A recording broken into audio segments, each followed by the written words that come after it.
नमस्कार, आप देख रहे हैं जौनपुर टुडे। मैं हूं अग्रहरी। साथियों, जैसा आप सभी को पता है कि अभी बीते 2 दिनों पहले नई दिल्ली रेलवे स्टेशन पर भगदड़ का मामला सामने आया था। इस भगदड़ में 18 लोगों का दर्दनाक मौत हो गया था, वहीं 20 से ज्यादा लोग गंभीर रूप से घायल हो गए थे। इनका इलाज अभी भी चल रहा है। अब इस भगदड़ को लेकर लगातार बातें की जा रही है, चर्चा किया जा रहा है और अपने अपने स्तर पर सफाई दी जा रही है। कुछ लोगों को कहना है कि प्रशासन की गलतियां थी, कुछ लोगों का कहना है कि श्रद्धालुओं की गलतियां थी। यह तमाम चीजें इस समय जो है वह मीडिया की चर्चा बनी हुई है। लोगों के द्वारा अलग अलग आरोप प्रत्यारोप लगाया जा रहा है। एक तरफ विपक्ष के द्वारा यह कहा जा रहा है कि सरकार के द्वारा पर्याप्त व्यवस्थाएं महाकुंभ को लेकर नहीं की गई हैं, लेकिन हाईलाइट बहुत ज्यादा किया गया है, जिसकी वजह से इस तरह की घटनाएं सामने आ रही हैं।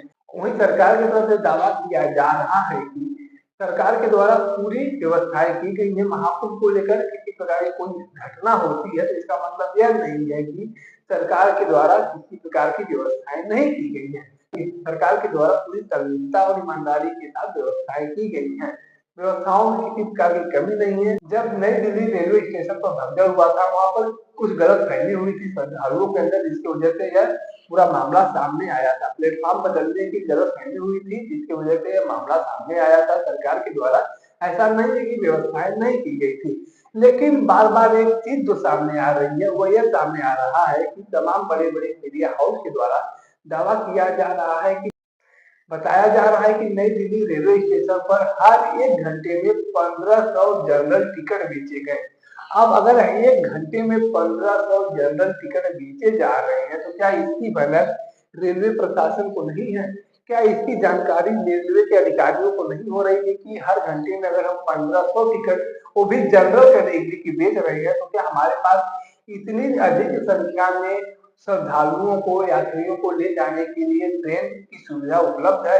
अगर आप हर घंटे 1500 टिकट बेच रहे हैं तो आपको इस बात की जानकारी तो होनी चाहिए ना कि अगर इतनी अधिक टिकटें हम बेच रहे हैं एक दिन में, तो इन टिकट के यात्रियों के लिए विशेष व्यवस्थाएं किया जाए। अगर आप लोगों के पास व्यवस्थाएं नहीं थी पहले से, क्या आप लोगों की यह जिम्मेदारी नहीं थी कि ट्रेनों की संख्या को बढ़ा दिया जाए?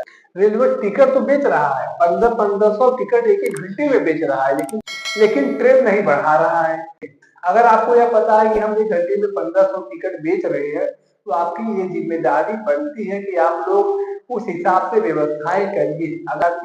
अगर आप लोगों के द्वारा व्यवस्थाएं नहीं बनाई जाती है तो आप लोगों के ऊपर भी कार्रवाई होनी चाहिए। वहां के जो भी जिम्मेदार लोग हैं उनके ऊपर कार्रवाई होनी चाहिए। अगर नहीं होती है तो यह सरासर श्रद्धालुओं के साथ, यात्रियों के साथ अन्याय होगा, क्योंकि यात्रियों के द्वारा तो टिकट तभी दिया जा रहा था जब आप दे रहे थे। अगर आपके पास व्यवस्थाएं नहीं थी,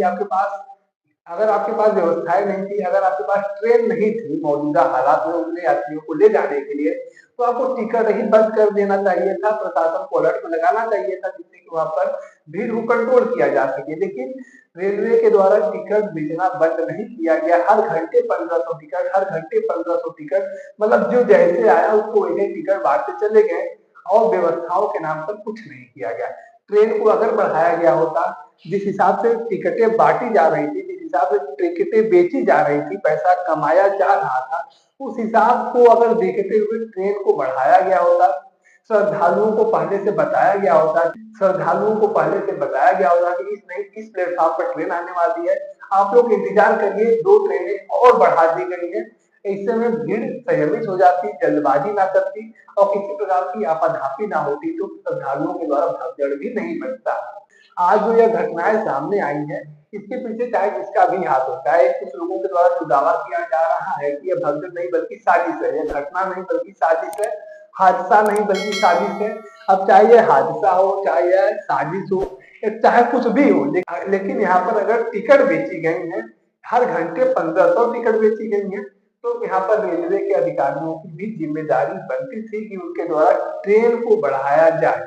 अगर ट्रेन नहीं बढ़ाया गया तो इसमें किसी अगर ट्रेन नहीं बढ़ाया गया तो इसमें भी किसी न किसी प्रकार की लापरवाही है और लापरवाही बरतने वाले लोगों के खिलाफ कार्रवाई होनी चाहिए। बाकी इस पूरे घटना को लेकर आपकी अपनी क्या जानकारी है, आपकी अपनी क्या राय है, आप कमेंट करके बता सकते हैं। अगर आप वीडियो को फेसबुक पर देख रहे हैं तो पेज को फॉलो करें, यूट्यूब पर देख रहे हैं तो चैनल को सब्सक्राइब करना ना भूलें। साथ ही साथ आप हमारे चैनल को इंस्टाग्राम और ट्विटर पर भी फॉलो कर सकते हैं। धन्यवाद।